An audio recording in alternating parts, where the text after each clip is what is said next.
A vast primordial jungle.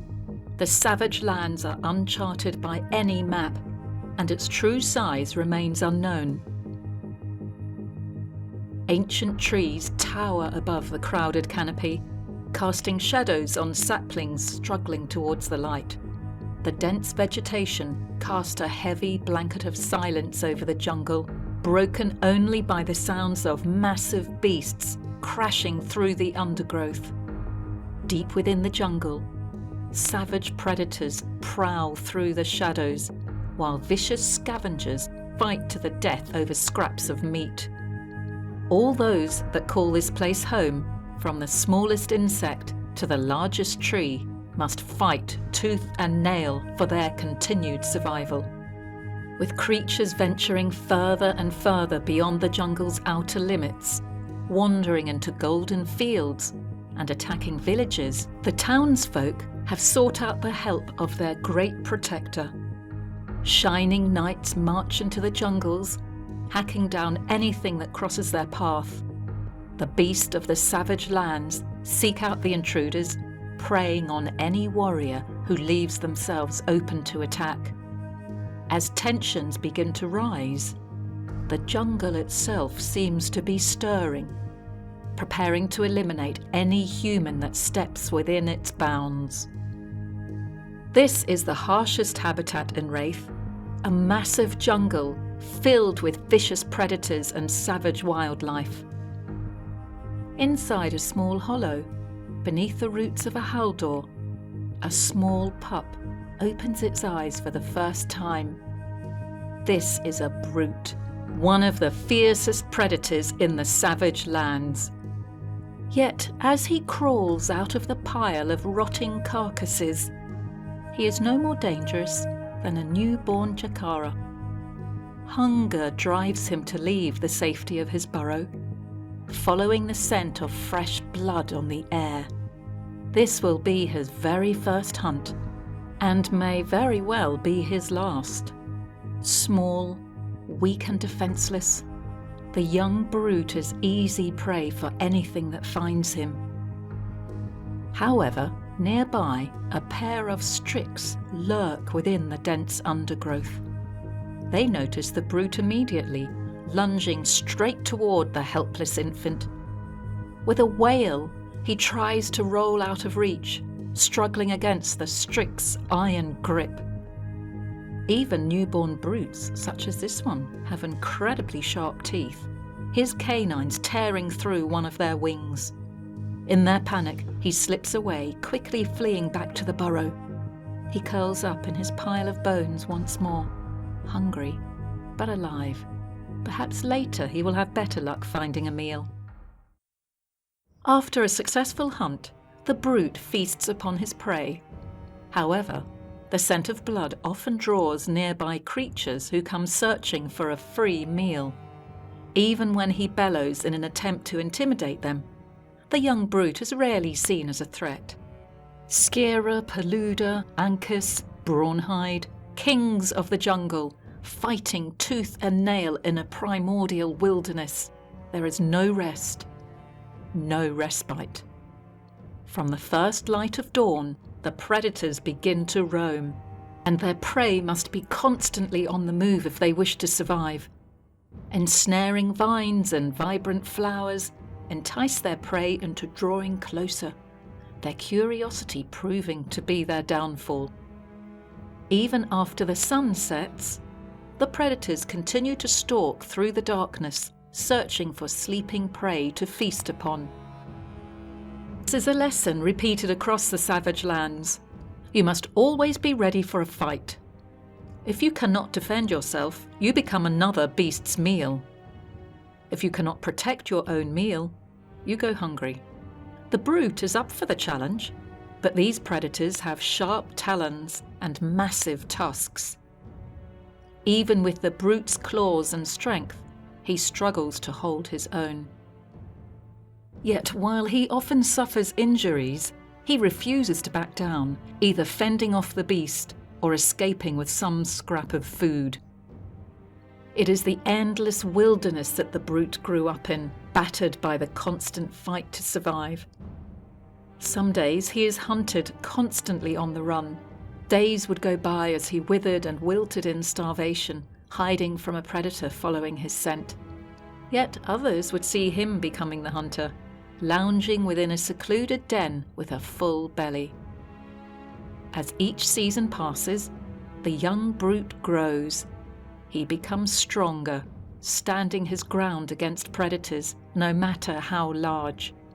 The jungle sees him become a predator in his own right, marking out a place of his own with the savage lands.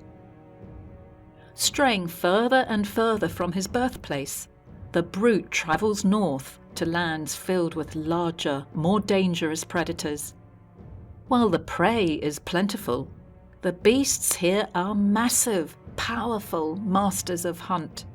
Roars and howls echo through the trees, fragments of bone coating the earth, carcasses scattered across the jungle floor. Toxic fungi, poisonous berries, and meat-eating plants spread across the landscape, preying on the weak and the unaware. However, any creature can fall victim to their primal curiosity. The brute continues to investigate that which should be left alone. Abandoned camps, narrow caves, hollows and burrows and barren wastelands, even the rare trails leading to the outer reaches of the jungle.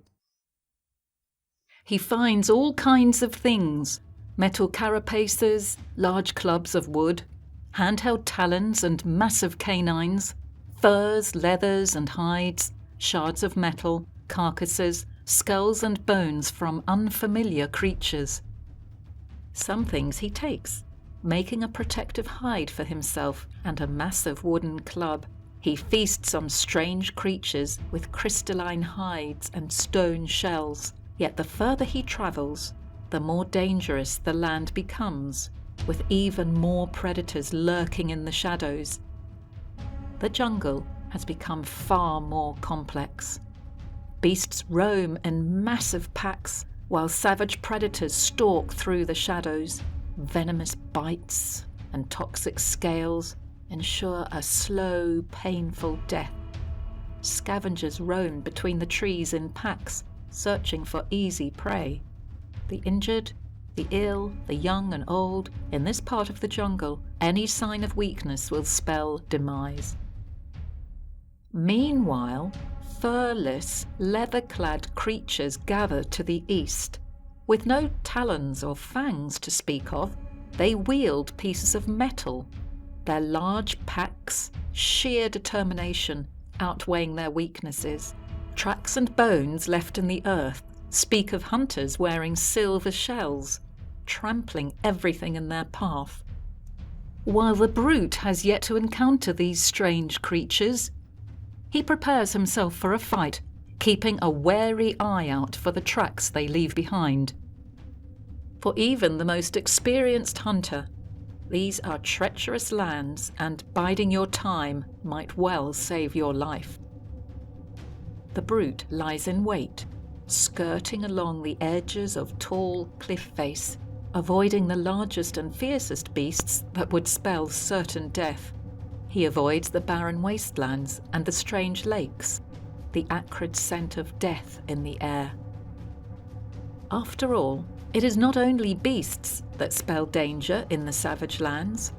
Some areas of the jungle are dangerous in their own right, unfamiliar territories that promise slow death to any creature foolish enough to enter. It does not last forever. The brute soon becomes a predator. Rhinar marks a place for himself amongst some of the most dangerous beasts in the savage lands. This is his territory, his kingdom, and any creature who dares to step foot within his land will die for it. Now fully grown, the fear and caution have given way to aggression, an overwhelming urge to carve out a territory for his own. Yet Rhinar grows even larger. Towering over the other predators of the jungle, he drives scraps of metal into his club, the rashari branch he'd once scavenged from the forest floor, adds the jawbone of another brute, and the tusk of a young brawnhide. Rhinar begins to hunt down predators and scavengers alike, any possible threat, any creature that consumes the prey that belongs to him. He fights tooth and nail, beating them down with his club and fists. The first beast to challenge him pays dearly for it. A paluda that attempts to drive him away from its hunting grounds. He crushes its skull into the cold, hard rock, brain matter dripping onto the stony earth. The curve of his club sends skull fragments flying across the clearing, blood pooling onto the earth, strips of fur and hide hanging limply from the jagged wood. Rhinar tears into it with his bare hands, shoving mouthfuls of steaming viscera into his gaping maw. One by one, he destroys any predator on his land, devouring them whole. Scale or fur, crystal shell or venomous fang, he hunts them all. The crack of bone echoes through the trees, creatures fleeing from the overwhelming stench of decay that hangs in the air. Rhinar grows ever stronger on the constant feasting, consuming flesh, cramming the fresh organs down his throat by the handful. The silver-shelled hunters still lingered near the edges of his kingdom, elusive, only leaving faint tracks or unfamiliar scent to mark their passing. Even as he roamed further from his hunting grounds, he could not follow their scent for more than a moment. Despite the warnings he left behind, they failed to retreat, tramping through the jungle as if set on a predetermined path. The hunger drives him further still, beyond the boundaries of his territory. He hunts larger and larger beasts, crushing them into the earth, throwing himself into fights with reckless abandon. Rage overpowers any remaining instincts for self-preservation, abandoned in favour of the steaming entrails that he devours from fresh carcasses. Ripping tusks from skulls with a single swing, toxic scales torn clean from their hide. Not even the venomous bite of a recvus can deter him from the overwhelming urge to destroy. His skin turns almost grey, covered in a slimy coating of marrow, blood streaked through his hair, viscera collecting beneath his nails. His rampage drives him ever further from his lands, seeking larger beasts and tougher fights. Rhinar's territory grows larger as he massacres more and more creatures in his endless need to consume and destroy. Bones and teeth form a chain around his throat, his body decorated in the trophies of his hunt. Rhinar's kingdom is silent, empty. Every remaining creature has fled. Prey and predator, hunter and scavenger, all running from the beast that has carved out a home for himself in flesh and blood. Dusk is the most dangerous time within the savage lands. The darkening night would strike terror into even the most seasoned hunters as vicious predators emerge from their dens to stalk through the shadows, hunting sleeping, defenseless prey. In the dim light, a hulking shape storms through the overgrowth, mindless of the racket that was creating. Rhinar returns from a successful hunt, his hide streaked with blood, stomping through the shadows as if daring any nearby beast to challenge him. Yet as he drew closer to his lair, he caught an unfamiliar scent on the wind. Faint tracks marking the earth. Something has entered his territory. A pack of creatures hunting on his lands. Despite the blatant disregard for all warning signs, entering his land without hesitation, a faint smell of fear lingered in the air. His clearing was filled with strange creatures, with shells of silver and golden metal. The critters flocked around his hunt, poking it and barking at one another. While they looked small and sickly, something about the creatures gave him pause. Rhinar released a bellow, the roar echoing through the trees like a thunderclap. With a sharp clatter, the 9 creatures turned to face him. Immediately they sprung into action, the pack barking at one another as they moved to surround Rhinar, wielding massive metal talons. One member of the pack, clothed entirely in fabric, threw open his arms, revealing a stream of sunlight that burst through the air. The pack began to close in, brandishing their weapons as they yelled, drawing closer and closer, leaving nowhere for Rhinar to escape. More bolts of pure light blasted through the air, white hot and almost blinding. 2 of the creatures revealed large pointed sticks attached to lengths of white rope. They threw the weapons at him, and as the sharp prongs flew through the air, they pulled the rope taut over the top of his body. Struggling against the restraints, Rhinar fails to dodge their attacks. Silver talons slashing through his thick hide with ease. Blood streams from the open wounds, coating the earth in crimson. When he tries to strike out, pulling at the ropes, he finds that their silver shells are as hard as stone, a sharp, hollow clang ringing through the trees. Even his claws fail to rip through the shell, and his strongest blows only serve to knock them off balance. Slowly but surely, Rhinar began to grow weaker, the world dulling into a hazy, burning red. A memory surfaced, taking him back to a warm mid-autumn day, a young pup at the mercy of the wilderness, overwhelmed by fear.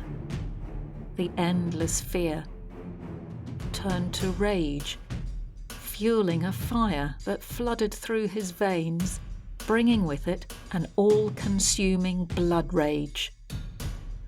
Rhinar charges forward, tugging himself free of the ropes, sustaining several gashes in the process.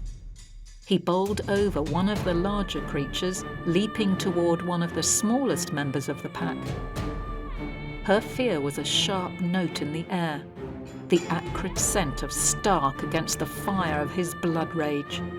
A single blow to the side of her head sent her flying to the ground, and before she could struggle to rise, Rhinar leapt upon her, tearing away her silver.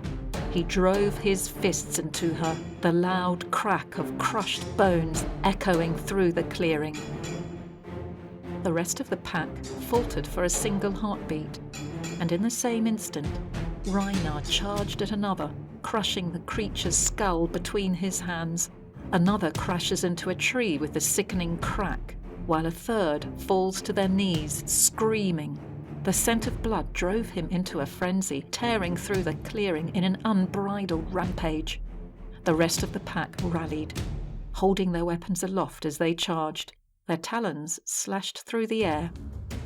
One of them cutting Rhinar's tough hide, a trail of blood streaming down his shoulder. He stormed into the heart of the fray, ripping one creature's head clean off its shoulders, its corpse dropping to the earth with a dull thud.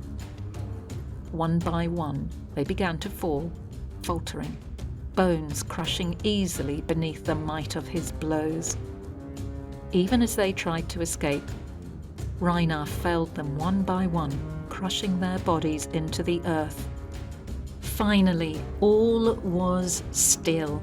Standing above the carnage, Rhinar bellows. A challenge to fall on empty ears. No surviving beast to hear his challenge.